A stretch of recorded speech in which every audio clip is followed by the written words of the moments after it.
I just turned to drugs and alcohol, which a lot of people have their own thing to cope with. And that was my choice. And I just drowned and drowned and drowned. And it was like, oh my God, like if I could go back and tell myself, it's not just you who is going to take all of this on, I would, but I also wouldn't, in the sense of this is how I had to learn. This is how I had to understand my loss of my father and understand how resilient I even am. Welcome to The Narratives of Suicide, the podcast where we bring hope, community, and a voice to those who've lost to suicide. It's where we dispel the myths of suicide.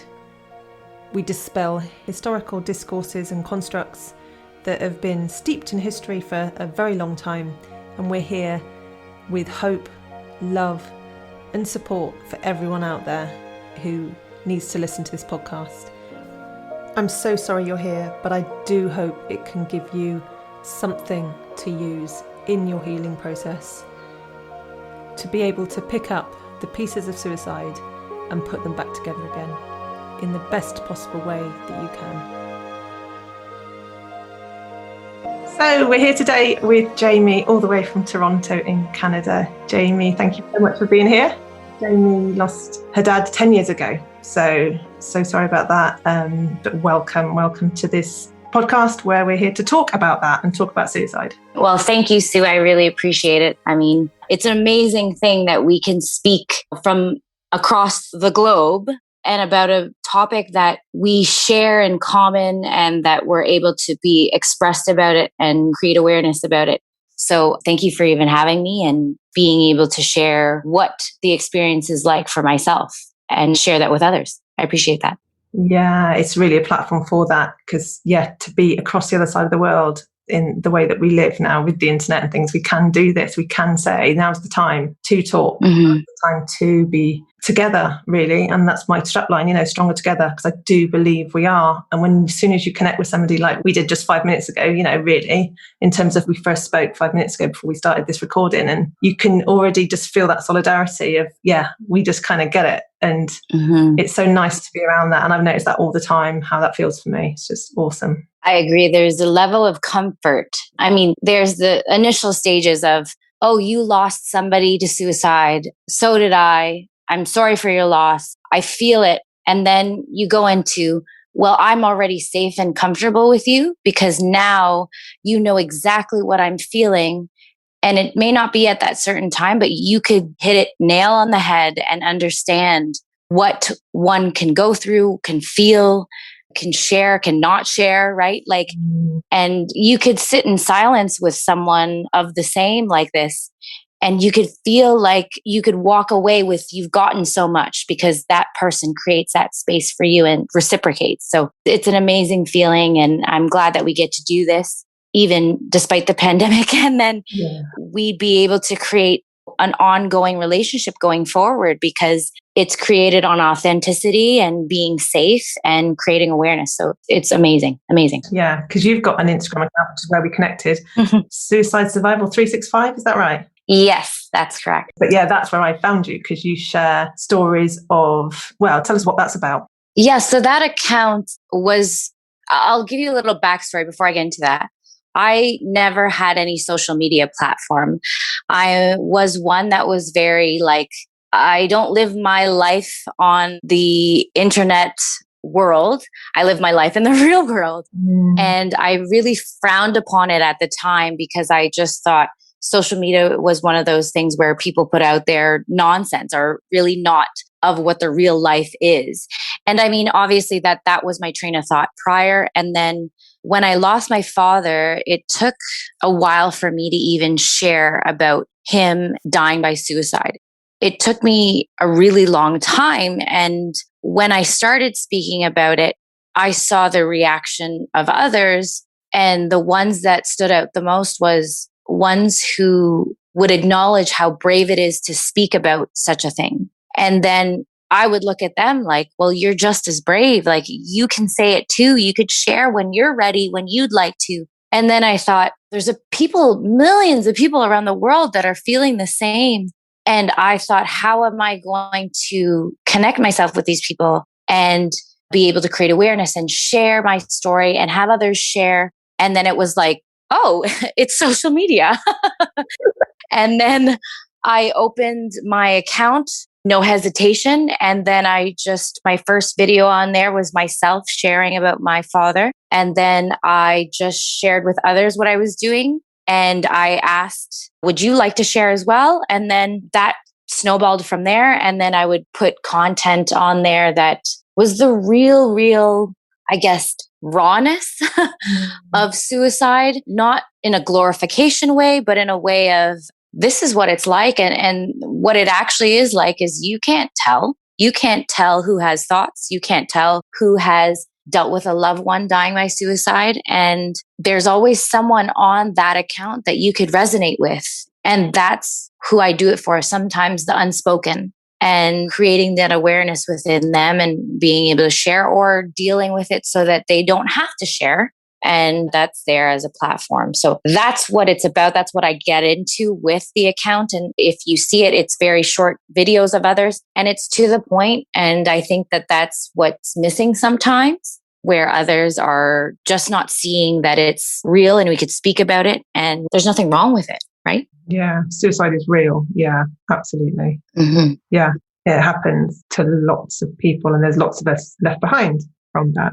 I think I worked out and put it on one of my posts, 800,000 a year globally. That's the last statistics, but they were a couple of years ago because they don't do them like immediately anyway, do they? And if statistics say there's at least 6 touched, but that could be anything up to 36, do you know what I mean? There's no strict numbers because we don't actually know who's affected because a lot of people don't share if they're affected. And I thought worked out as 4.6 million or something a year. And that's based on 6 people affected per suicide. You know, that's so many people affected every year. So you're looking at year after year after year after year of people out there. And this is why this platform, like your platform, this platform, the podcast is for them, isn't it? It's for anybody on there. And I love the way you talk about the silent, those that are silent. That's okay. Mm-hmm. Come and be silent, but then know that you're in it. Just by looking, know that you're with us if you're just listening. No, I love that you said that because we both even stressing on that, knowing that we are on the receiving end of being a survivor of suicide of a loved one. But looking back, the silence that I had was for about 2 and something years afterwards. Yeah. And I'm sure, 100% sure you could relate of the silence you had as well, where it's like you're trying to process your thoughts in your own head. And I mean, that's a dangerous place, right? And it's like, you're just like, well, no one has this story like me. No one has this and that about me. And when you really, really think, you're the only one that said that. You are the only one that created that in your mind. So then you again become trapped in your own mind and then therefore stuck in your silence. And silence is very deadly in many ways. So it's kind of like, if there is content available online that people can access, just like your podcast, listening to this one, for example, or your previous ones, or even your account, they don't have to like, they don't have to follow, they don't have to comment. Mm-hmm. They could just look and listen. And that there is enough for them to go on a next day. And I think that silence being there, like you said in the beginning, it's okay. Like there's nothing wrong with it. Mm-hmm. Nothing is wrong with it. Mm-hmm. And being able to, even we talk about even Google and just Googling anything, right? Like you could literally Google anything and no one knows you would Google it, right? And that's catering to so many people. And I think it's awesome. I think it's such a great thing. And even when you spoke about statistics, right?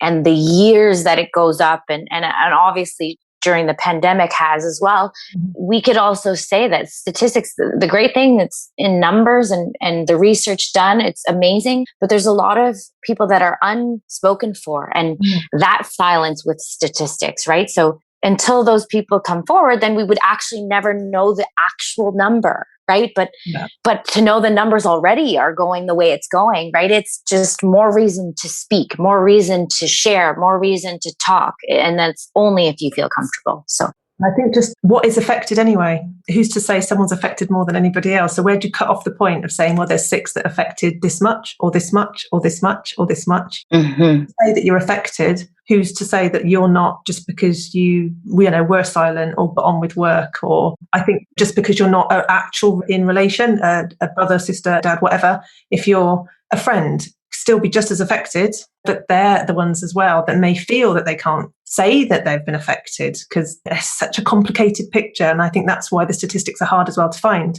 because who can say that this is affected, the effects of this mean that. Yeah. I don't think we'll ever know. I don't think we'll ever truly know, really. And that's okay. Yeah. But there's definitely people out there. That's the key. Yeah. Oh my God. When you share about that too, and I'd like to share that when you were speaking about that and about a friend being affected or, you know, colleagues, cousins, so on and so forth. So my family, I thought about it right away. My family is a big family. My father has 10 siblings. Oh, wow. And my mother also has 10 siblings. So you can imagine our family parties. My cousins and I are very, very close. We would say we were best friends, very close. And I mean, you can only imagine how it's like for us in the pandemic. We used to meet up every month to hang out, to have a potluck. And I think about when my father passed. So my father died 4 days before my 25th birthday. And this was 10 years ago. And I'll get into a bit about what that was like as well, of course. But also when he died, the first people that I contacted were my cousins, not just to share the news outside of my immediate family, but because those were the people I turned to. And those were the people that also knew him. So when you say people that have been affected, and I come from a huge family, like I'm talking about 30 plus cousins who've directly been affected. And all of them have said my father was their favorite uncle. So it was like that statistic just blew up right there, right? So even what that was like, and grief afterwards, and dealing with your own, but also seeing others directly affected that are so close to you, is a shattering thing as well, because your pain becomes their pain and their pain becomes yours. And then it just continues and you're just in this space of so much hurt. So it's funny, right? Like the statistics, it's a funny thing. Like if you took my family alone, it would just be a huge number, right? Yeah. So yeah, like... Yeah, and it's the responsibility of that. I've heard a lot of stories where one of the worst memories is telling somebody else in the family. You know, one of my worst memories is telling my dad, being the news breaker, you know. That's one of my flashbacks, if you like, that I have regularly, if you want to call it that. Yeah. I do that a lot because I think that comes from responsibility of sharing that news, but it's not our responsibility, but it is. It feels it. It's not, but it is. Yes. It feels it, you know, because we feel their grief. We feel the pain, don't we, on a real visceral level. And I think for you, yeah, all of such a big family, so how many siblings have you got then if your dad had 10? I think from my father's family and my mother's family, they all didn't want big families because of how they grew up. And it's my sister and I. But if you look, all my aunts and uncles on both sides, the most anyone has is only 3 children. Brilliant. Yeah, okay. So you and your sister. Okay. Yes. So I'm the eldest sibling. And when you spoke about breaking news to your father, I was the one that broke news to my mother. Oh. And me being the eldest, and Sue shaking her head, and I could see the relation, right? Like the oldest is like, oh my goodness. Like right away when I got the news, I actually was looking for my father the night before because he didn't come home. And I reached out to the police, created a police report, and the police came that morning and shared the news with me that he took his life at work. And I immediately collapsed, and they asked if I was okay. And then the first thing that I remember that came out of my mouth is, I need to be strong for my mother and sister because I'm the head of the household now. Wow. And I mean, you could hear it in my voice. My voice is cracking and I'm crying because that paved the way my future began. And I look at it now like, oh my God, I shouldn't have been so hard on myself. But I made it hard for me because those words, just uttering those words, made it so I took on every burden after that. And I took on financial responsibilities of my father. I took on a state of attorney. Like I just did everything I could so that my mom didn't have to worry. My younger sister, who's 6 years younger than I, didn't have to worry. But I was drowning. I was drowning in my grief. I was drowning from the perspective of I'm a daddy's girl and I lost my dad. So I was like on this pedestal of I need to be strong. I need to be strong. Yeah. And I couldn't be strong for myself because I wasn't actually admitting at the fact that I wasn't strong at the time, that I was really coping. Yeah. And that prolonged my silence, like we spoke about. It prolonged my healing. It prolonged me being able to only speak about it after 2 years. Because what ended up happening is I silenced myself and I kind of put this muzzle on myself.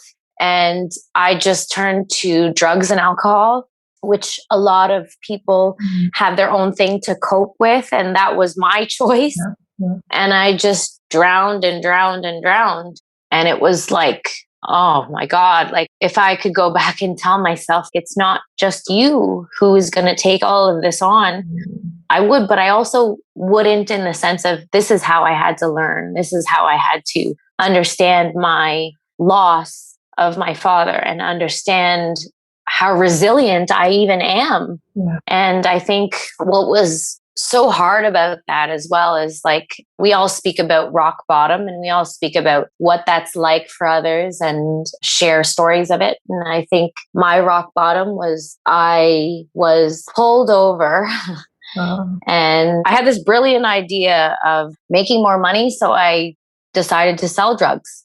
And that's the honest truth. And it was like, I need to make money fast. I need to do this fast. I need to do that. And I'm smoking the stuff. I'm doing the stuff anyways. So why not sell it?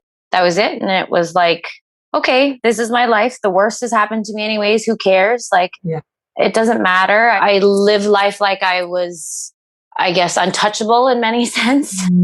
And then I got pulled over and I got arrested.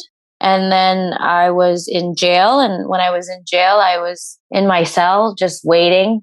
And I have no record. It was clean, everything. And I was asked, why are you doing this? Like, do you know what you're doing? Like, I was so snarky. I was like a little chihuahua biting at this huge dog's legs to this police officer. And I said, it doesn't matter anyways. The worst has happened to me. Yeah. It doesn't matter. Like, and he would say, you know, you could go to prison for 7 to 10 years. And I said, I don't care. Like, I don't care. Just as long as my mom and my sister are fine, I don't care. Wow. He left me alone and I was in my cold cell and like laying down on the floor.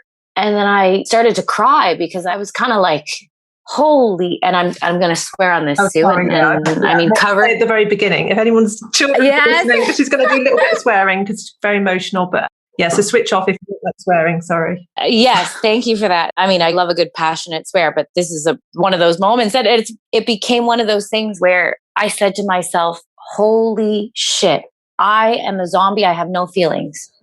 So what I ended up doing when I created that of myself, of being this strong human being that was not going to take any shit, really, I lost all feeling. I lost it. I wasn't even scared or crying at the fact that I got arrested and that I was going to go through a prison sentence. I didn't feel any of that. And I think that was the moment that I was like, wow, like, Jamie, something's wrong. Like, Jamie, you cannot feel. You can't have a reaction to anything. Like, you've numbed yourself so much. And that's when I knew I had at that time a problem, not only dealing with the grief, I had a problem with me. I had a problem with how I was interacting with the world, with myself. I had no self-love. I had no sense of responsibility. I had nothing. Then, only then, I really started to cry. I really, truly started to cry. And then I was crying, I was letting it all out. And then I said to myself, like, when I get out of here, like, not knowing, but I'm just like, when I get out of here, I'm going to do something. I'm going to do something about my emotions.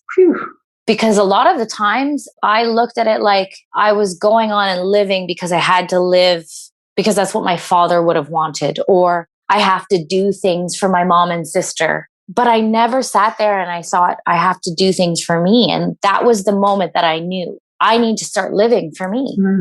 Mm-hmm. And a year in and out of court. And funny enough, I guess by the grace of God, universe, whoever you want to call it, right? Even my father, like I had no charges. I did no sentencing, nothing. I was off scot-free.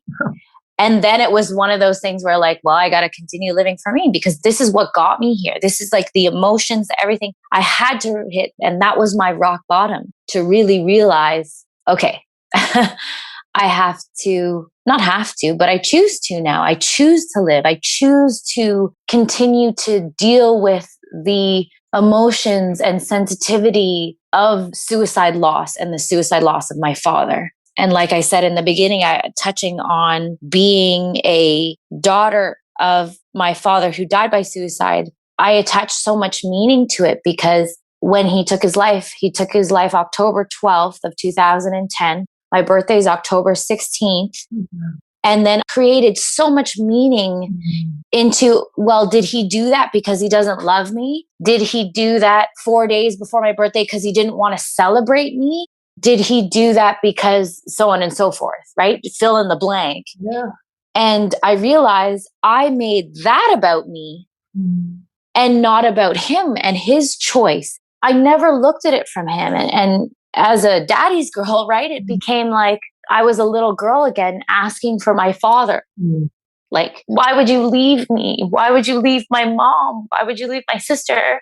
And then all that train of thought shifted when I realized to live for me, but also that my father lived for him and he chose what he chose for him. Not that he loved us less, not that he wanted to escape my birthday. And it's funny looking back on that now because, some people may say the relationship was strained, estranged, so on and so forth. Sometimes you may hear, but my father and I's relationship was solid. We were best friends. I shared with him everything. He shared with me everything. So I thought I look like him. I act like him. I do things like him. I'm a spitting image of my father. And everyone, up until even the funeral, when everyone was around my mother would say, I need you to take care of Jamie, like watch Jamie today. I kept on fainting and everything. And she was saying, I need you to watch her because she's daddy's girl. And I'm so grateful even now that I could see that I have the qualities of my father.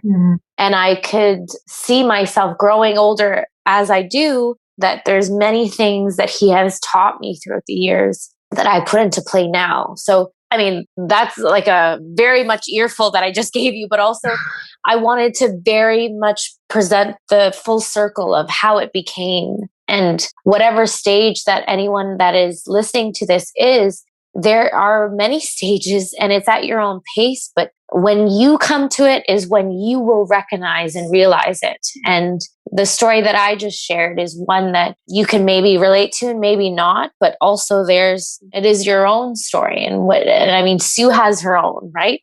And it's an amazing thing to think that your brain is so powerful to create the future of what you're going to live into just by the words you utter, right? Yes. So sharing all that is, thank you for allowing me to do so, but also like even the space that we created for each other in this moment prior to our speaking, this is what it created, right? So, wow. Yeah. Wow, what a story. What a raw and so, honest, raw. Thank you. Thank you for sharing that with such honesty, because it's raw. That's the only word I've got to use for that extreme nature of, like you say, our brains are so powerful that we put so much emphasis on it. We believe it so much. It's as if it's true. We believe them, I think. And so you had this thought. Well, I don't even know if you had a thought, but you just had this sense that I don't matter. I don't care about myself. I'm not important because dad didn't see me as important enough. Your dad, you know what I mean? Your daddy's girl, you know what I mean? It's the most important man in your life, really, at that stage, isn't it? Well, at any stage, do you know what I mean? My dad's the most important man in my life, sorry, husband or partners, but do you know what I mean? It's fact. And so to have that sense of I don't matter. I think that's what I'm struck by, that story of I don't matter. And thank goodness you've found that you do matter enough to say, what about me? What about my life? Because when you said the worst happened, I think that struck me a lot as well. Going back to the thoughts, our thoughts are so powerful that they create a world that we live in. It's as soon as that shift happens, right? As soon as that aha moment or that epiphany comes, your whole life completely changes, just as it did the day you lost your loved one. And I mean, there are a lot of people who may not get the aha moment. There are a lot of people who just steer the aha moment away. Mm-hmm. And there's nothing wrong either about any of that. It's just when you come to that and that realization of there is you and it's not selfish when you think of you, right? And your well-being and your care for yourself. Because the truth of it was also that, and put it raw and plain and simple, is my father is no longer living and I am living. Yep. So it's like, if you can just grasp around those words and take it for exactly what they are and what they aren't, that's the truth. And I saw that plain as day when I realized that I was like a dead person walking and that I began living. Because I knew that obviously the facts are that my father died. He died by suicide, and the ones that are living are survivors of his suicide for sure and grieving, but also our life does begin. It does begin and go on. I mean, there are times even today where I feel like I don't want to get up in the morning. I don't want to do this stuff. Or I'll cry in my bed for hours because it's like, it's still painful. But also I know that I can do that and it doesn't stop my world. You know, like if I had a planner and my schedule was written out, it's okay if I allot time to grieving. You know, it's okay if like 8 a.m. to 9 a.m. I'm going to cry, you know, it's okay. And that is also a part of living, right? What I've discovered from all of that, and even till now, like I would almost feel guilty sometimes if I were too happy. I would feel guilty sometimes if my family was celebrating something and my father wasn't there. And I know now too, that's okay too. That's okay. Like I could be happy and still cry. Or even at our wedding, I would like say to myself, well, maybe I can't be too happy on that day. But then I'm reminded as well as like, I'm still living and it's okay. Like, what's my father going to say? He's going to fault me for living my life to the fullest? Like, no, he would never. And none of our loved ones who have passed would ever say such a thing, right? So there's a lot of power in coming to realizing that your life is worth living. So life is worth living. Love it. Yeah. And you're still here to live it. And when you came to that realization in the whole process of being arrested, and did you reach out for support or did you do all that yourself as well? The kind of realization, the processing of all that, the shifting from I don't care about myself to I do. Did you do it on your own as well? Or did you get help? I definitely sought help. And when I was seeking it, it didn't just happen right away. Like I came to the epiphany, I came to that realization in my own words. And then I was slowly training my brain to follow said words. And then I would do things like, okay, I'm going to go through therapy. I'm going to go through bereaved counseling. I chose all these things that I thought to know was going to help me. And then when I actually was in them, I became faced with the battle again, where my defense mechanism was kind of like, I don't know any different than the hurt I'm feeling. So when I'm trying to process those thoughts and those feelings, I would just stay in the hurt and I guess lash out towards the help as if I don't need it. So for example, I would be in a therapy session and I would say, this is a bunch of crock. Like in my head, it was like, this isn't working. She's a bereaved counselor, but like probably hasn't dealt with something like that. And I now know that that's a common thing people go through. But at the time, it was like I wanted to stay in my morass of feeling crappy. I wanted to stay with the comfort of feeling like the pain is still here, so I'm still comfortable. Yeah. And I guess the best way to say it is, okay, so a child is in their dirty diaper and they're none the wiser. And they're playing and they're going around. Life is normal with a dirty, warm diaper. And the minute mom or dad or anyone comes and change that diaper, that baby's crying. And it's all because whoever's changing that wants to make them clean. But the baby doesn't want to be clean, right? So I wanted to stay in my dirty diaper. I wanted to stay in it. I wanted to stay in that feeling of heaviness, that hurt, that pain. And I made it impossible for anyone to change my dirty diaper, right? But then when I just allowed it to, because then I made it about me, right? I made it about these people who don't know what they're talking about, but like they have degrees on their walls, they have this certification, they have the schooling, they have the, and I'm like, whatever, I know better, right? And we all do this in many ways in our own lives, right? But when it came to that, I was so content in my dirty diaper that I didn't want to change it. Yeah. And then it got to a point where my work was being affected. Things were being affected and people were noticing, and they were just like, maybe you should try it out again. Maybe you should. And I would obviously just right away get upset and bothered. But then I sought personal self-development, books, other counseling. I even did peer support for suicide or sudden death, peer support. And then when I just said, just allow your feelings to come, let the dirty stuff come up. Like I guess in the dirty diaper analogy, let yourself be bare bummed, like just allow it. And then I welcomed it, and I was able to actually go through with the help, and the help helped, right? Like I surrendered. Yeah. I surrendered completely to it. And then when I came through with the clean diaper, I was like, oh, this feels not bad. Like, okay, I could go on. And then dirty diapers would come up again, right? Like I would dirty my diaper again. And when it leads to today, for example, when triggers come up or when things arise of feeling that way again, I allow myself to acknowledge it. I allow myself to recognize it and question it for what it is, and then tell myself it's okay, and then give myself the time and the space to feel, and then I go on. Yeah.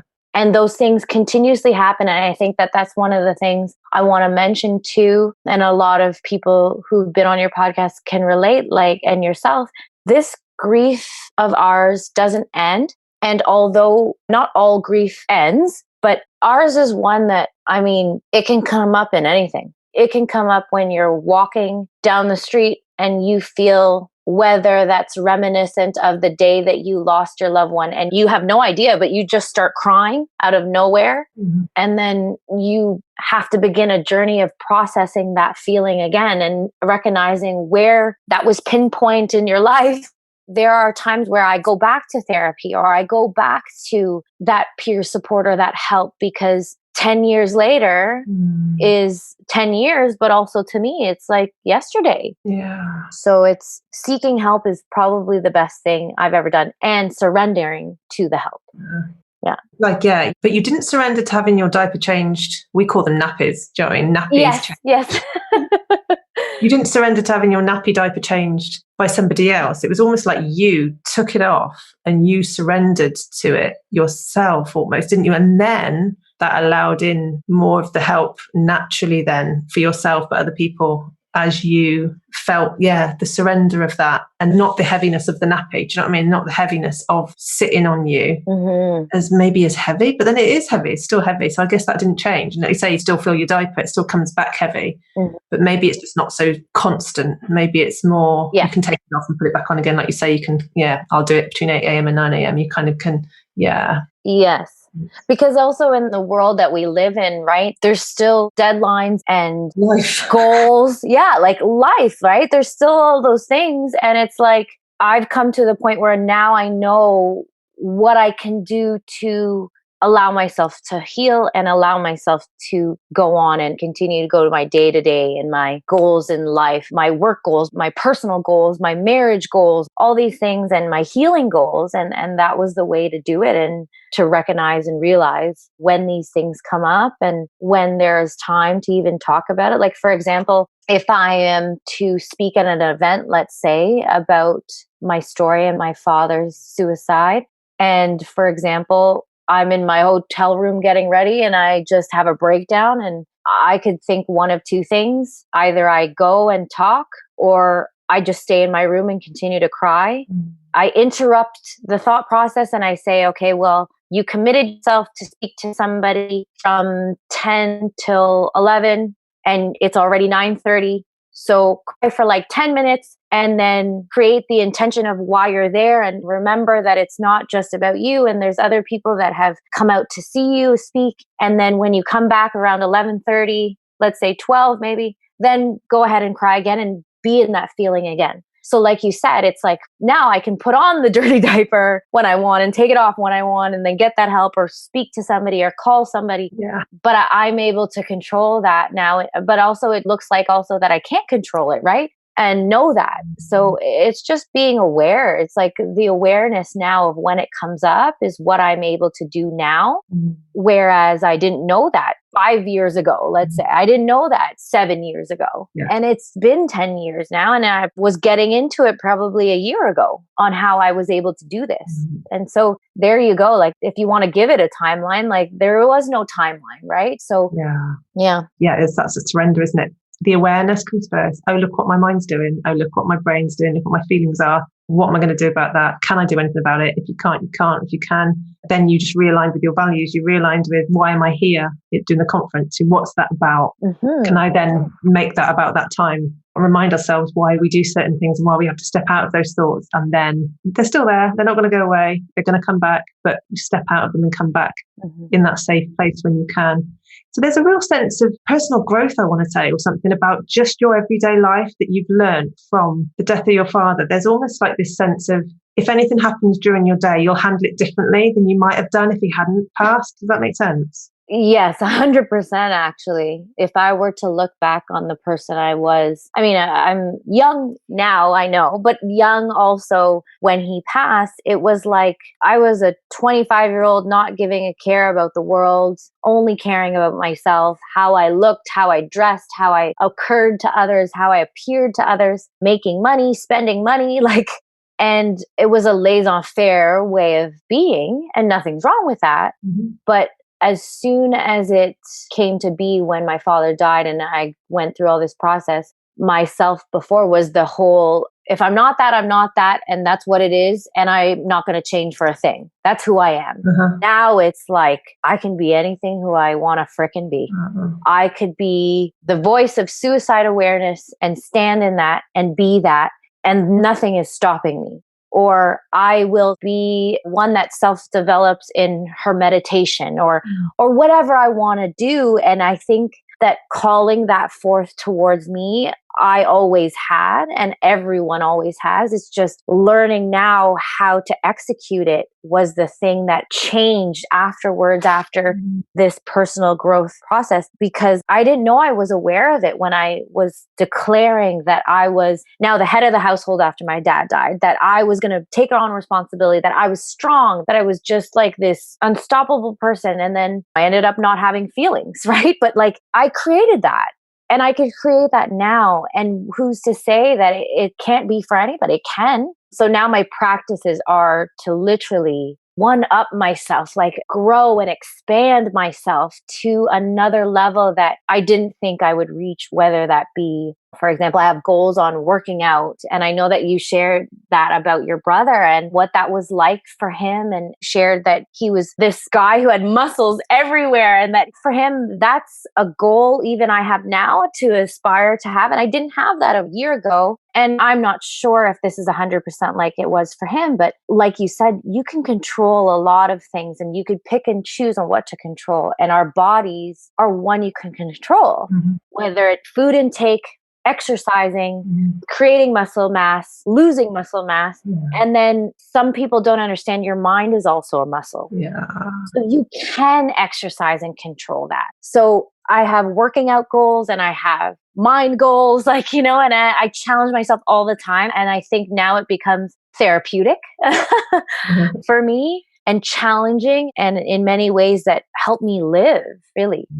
Yeah. So different to, I don't care about me, to yes. I really care me and I'm going to work on myself every single, reach that next stage, personal growth stage. Such a difference, isn't it? Huge difference. And that learning that came from not caring about yourself that bad, but you sat there and said, I don't care if I go to prison. The worst has happened to me. Yeah. The worst has happened to me, but I can still be better, be who I want to be. Yeah. Yeah. Wow. What a change. And in a short space of time, really 10 years, compared to how long sometimes it takes for people to make these sort of personal growth changes can take years. So wow, that you were at that place where you are now and to where you are now. I call it psychological flexibility. It's what we call it in therapy. You've got psychological flexibility. You can notice your thoughts and not necessarily shut them up or do anything about them, but you notice they're there and then you act according to how you want to be. And it's that psychological flexibility that's great for all of us. If we can be more psychologically aware and they're flexible with those thoughts, so they're not rigid. We're not fused to them. We don't believe them as much as they'd like us to, because they are really powerful. It goes back to that idea, doesn't it? The thoughts are powerful. Wow, what a story. I must let you go. We've been here a while and it's been such a great story. Raw just comes to mind. Raw as in R-A-W, not like raw like a lion, raw, but actually it's a bit raw like a lion. Raw and brave. And I'm always bowled over by the strength that we have to find, really, that we have no choice to find, but we find it. And again, just another story like that, real strength and courage and just rawness. Yeah.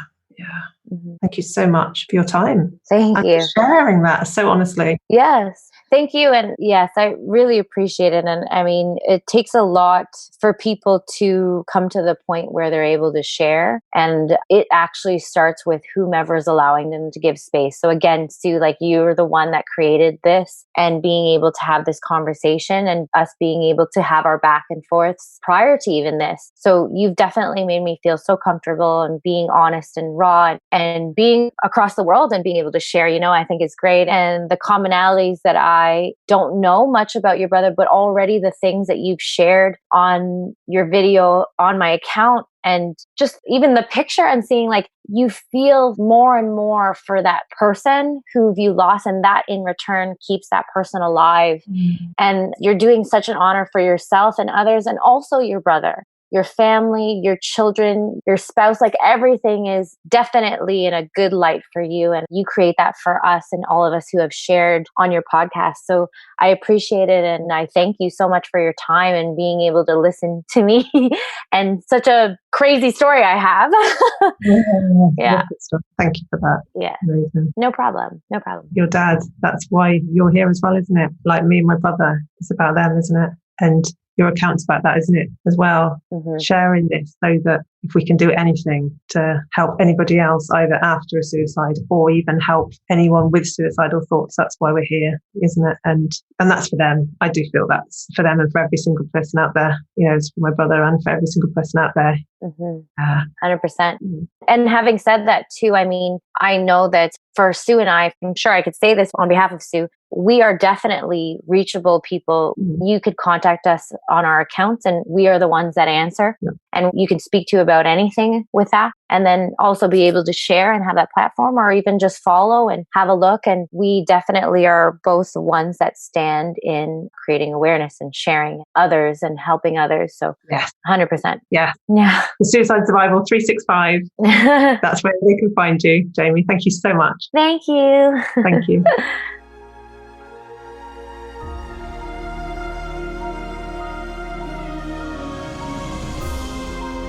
Thanks so much for joining us here today. I hope it served you and given you something for your journey with suicide. Come back and subscribe, do whatever you need to do on your platform to help us to raise awareness of suicide, because the more we keep saying the word, the more we can gain support for us left behind, and the more we can raise awareness of the word and how society sees it and reduce this stigma that's so attached to it. Please get in touch. You can find me on my website, suicidegriefsupport.com. I really want to hear from you. But for now, please take care of yourselves and take care of each other. And remember, we are stronger together.